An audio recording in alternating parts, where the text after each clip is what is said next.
Hey, um, I never know how to start these. It's really awkward. But get this, my dog is down here right now. I have never taught the word with my dog in the room that I know of.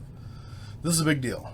This is just like being back in the auditorium, hanging out with you guys. I got a live audience for this, so cool. Hey, seriously though, thank you for being with us.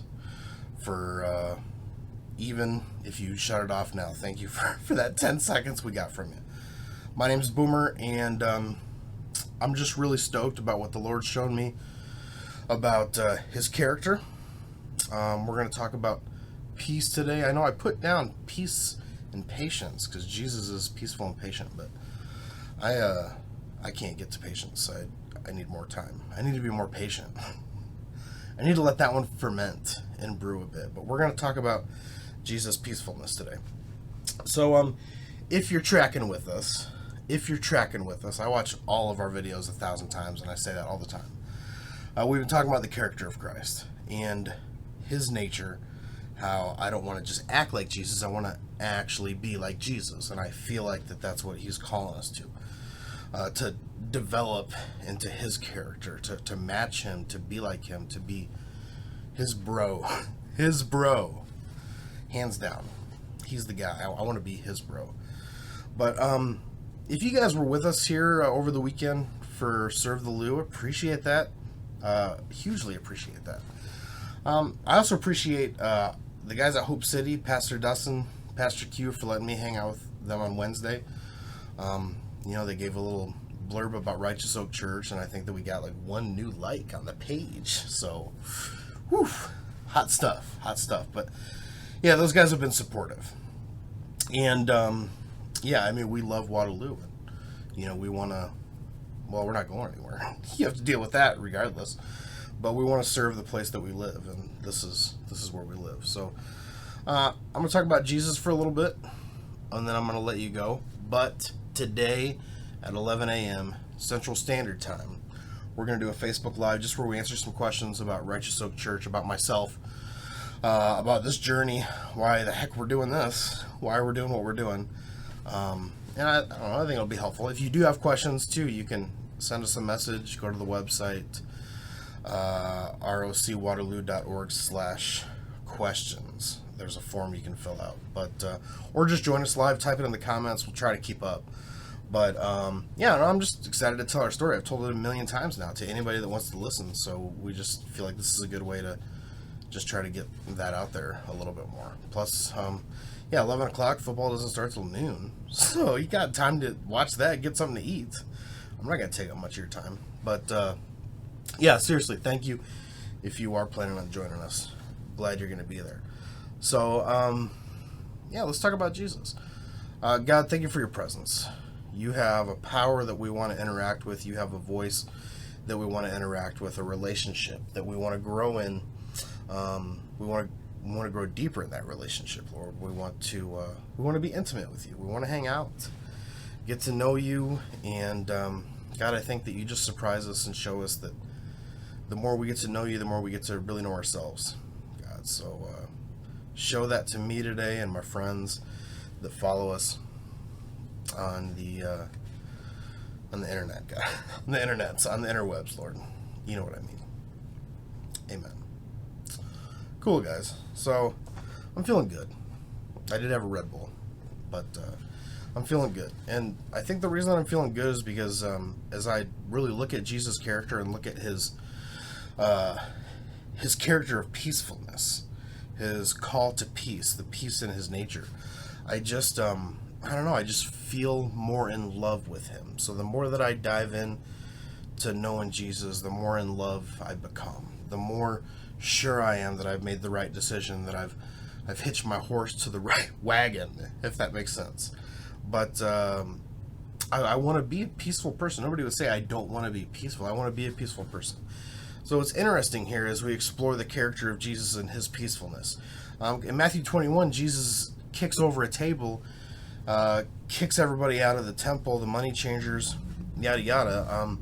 So, like, how can that same person be peaceful? And I think that we're going to explore that. I plan on exploring that with you, but I think that it shows me that peace doesn't mean that I don't act. Peace doesn't mean that I don't still have emotions and feelings and sorrows. I think that we can have peace and still be real human beings, not robots at the same time. Isaiah 9. For to us a child is born. Merry Christmas, guys. To us a son is given, and the government shall be upon his shoulder, and his name shall be called Wonderful Counselor, Mighty God, Everlasting Father, Prince of Peace. Of the increase of his government and of peace there will be no end. Jesus' peace, Jesus' peace, the peace that Jesus has. I'm not quoting Jay-Z. The peace that Jesus has no limits. It says right there will be no end to his peace. That's the kind of peace I want to tap into. So if I'm searching for peace in my life, I want peacefulness. I struggle with anxiety. I'll talk about that a little bit, but so if I want peace, if that's what I desire, here's a picture right here that this is what I should tap into, because his peace has no end.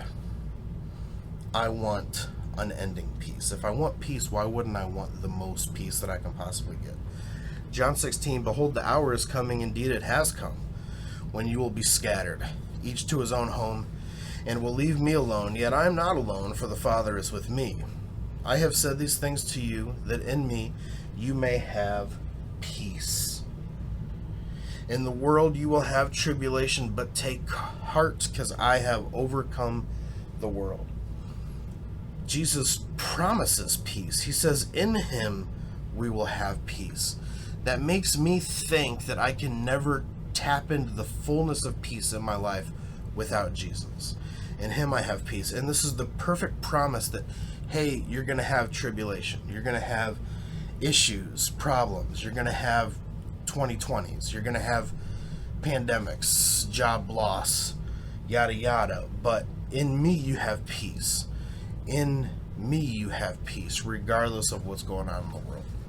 There's a promise of that. Not a promise that nothing's going to happen to me. Not a promise that there's not going to be action, but a promise that I can still tap into peace through Jesus in that. And dude, I know as the next guy, I get flustered and lose my cool, lose my patience. I think patience and peace go so well together. But yeah, there's time where I know I'm not in peace. I know I'm not. I haven't perfected peace whatsoever, but I think I found the source of peace, and that's in the person of Jesus. Philippians 4:6. So don't be anxious about anything, but in every situation, by prayer and petition, with thanksgiving, present your requests to God.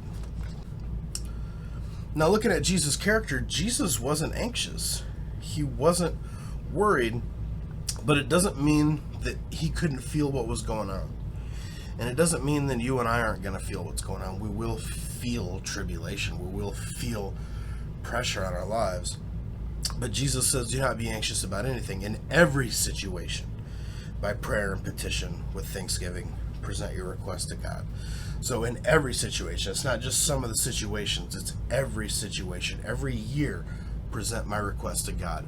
But don't just make the request, present my request to God with thanksgiving. So I feel that right there is telling me that, first of all, Jesus is the answer for peace. And then an increase in peace requires faith. Because if I'm not in peace, then what am I thanking God for? Well, I'm thanking God for the peace that I've already seen in my life. I'm thanking God for the promise that peace will come to me. And I might have to be patient to experience it. Part of my growth as a person might be some of these challenges. Some of these challenges that I face might actually help me grow in peace and in patience. So it doesn't mean that I'm not going to feel them.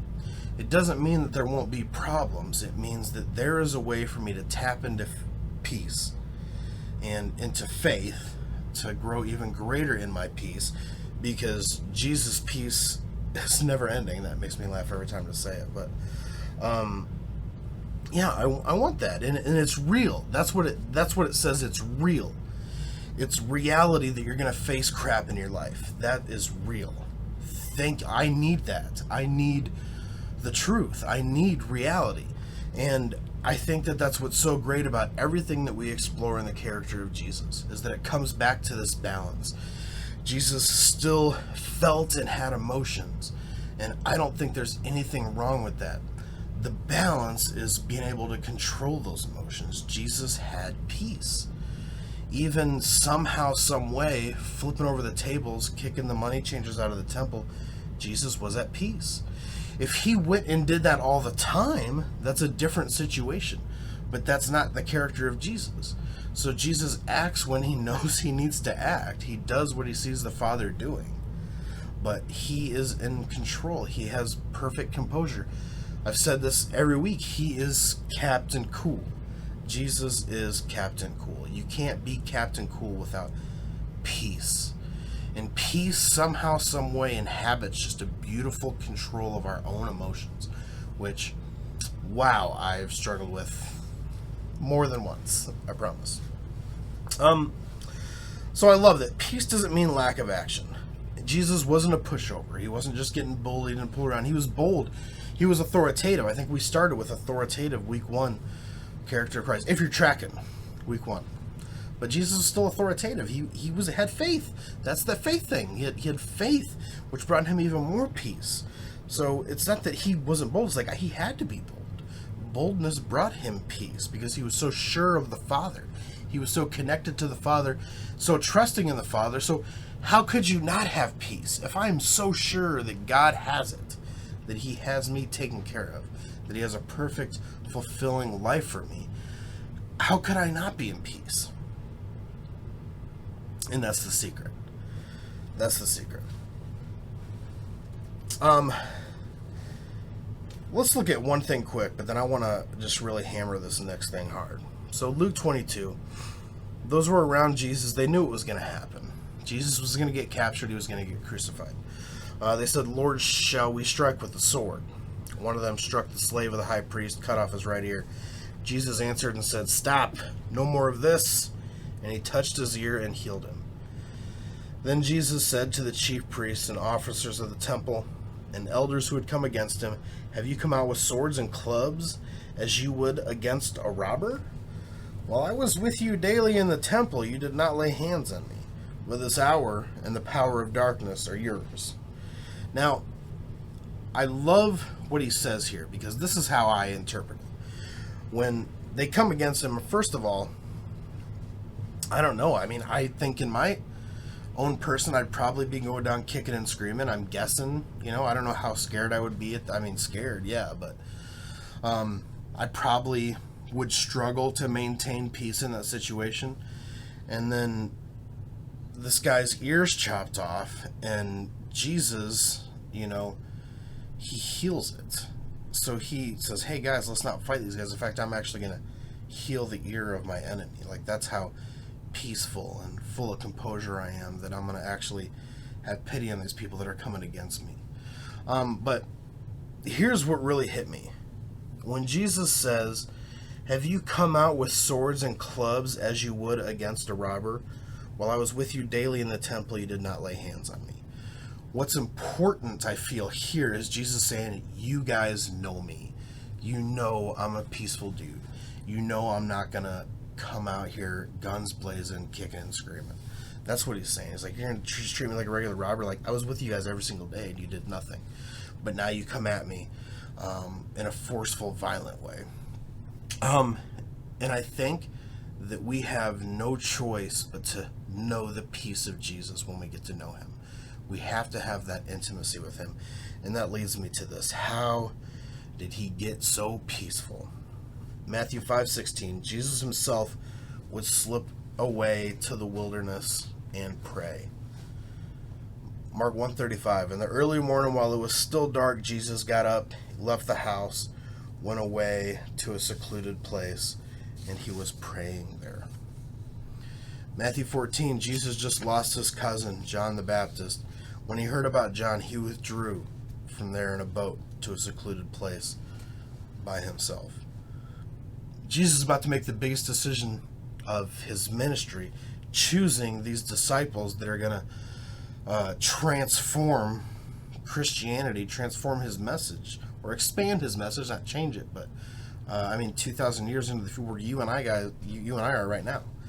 And before he chose the disciples, Luke 6, it was at this time that he went off to the mountain to pray. He spent the whole night in prayer to God. When day came, he called his disciples to him. He chose 12 of them, whom he also named as apostles. And then I'm going to look back to the Garden of Gethsemane, because this is a beautiful picture of Jesus' dependency on the Father. And remember the mission of Righteous Oak Church: build a community that knows and shows God's love. Knows first so that we can show. We got to know the Father so we can show it. Jesus knew the Prince of Peace. He knew his Father. Because God is all one. He knew the nature of God was peace. Therefore, he displayed peace. And he did it with intimacy with the Father. Then he displayed peace. He knew peace, then he showed peace. We don't have a shortcut option outside of that. Intimacy with God is the only way to show God. Intimacy with the peaceful Father is the only way to show peace in our lives, in the truest, deepest sense. In the garden, Jesus came out and he proceeded, as was his custom. So he did this all the time, to the Mount of Olives. The disciples followed him. When he arrived at the place, he said, "Pray that you may not enter into temptation." Jesus withdrew about a stone's throw, knelt down, began to pray, saying, "Father, if you are willing, remove this cup from me, yet not my will, but yours be done." An angel from heaven appeared to him, strengthening him, and being in agony, he was praying very fervently. His sweat became like drops of blood falling down upon the ground. When he arose from prayer, he came to the disciples, found them sleeping. Let's stop right there. Jesus is going through something here. He says, "Father, if you are willing, remove this cup from me." He's saying, I kind of don't really feel like doing this. And what's powerful is that in his time, in his prayer with the Father, his alone time with God, his process of knowing the Father, knowing God, it even says angels are strengthening him. So he's even receiving strength at that time, but it still says that he was in agony, and he prayed even more fervently. So even though he knew the strength was there and he felt the presence of God, he was still a little bit freaked out about the situation, whatever that looks like. And don't dig too deep in that. Jesus had it together, but it shows here that emotion is okay. Emotion and exploring my emotions does not mean that I can't be at peace. I can still be emotional and act. I can be in agony. I can suffer, but I can still find peace there some way, somehow.